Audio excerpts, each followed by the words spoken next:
This is everything I packed for a 2-week yacht delivery job. So I'm packing basically every piece of clothing that I own. I've lived out of a backpack for years before I lived on a sailboat. These packing cubes are worth their weight in gold.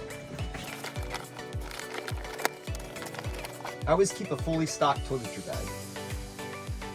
Travel pillow, charger battery pack, bucket hat, captain's license,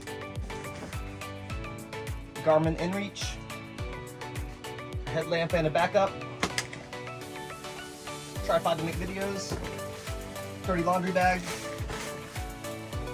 earbuds and a knife, laptop.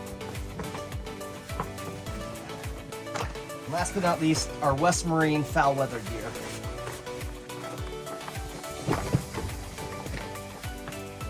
Follow Sailing by Felicia for more.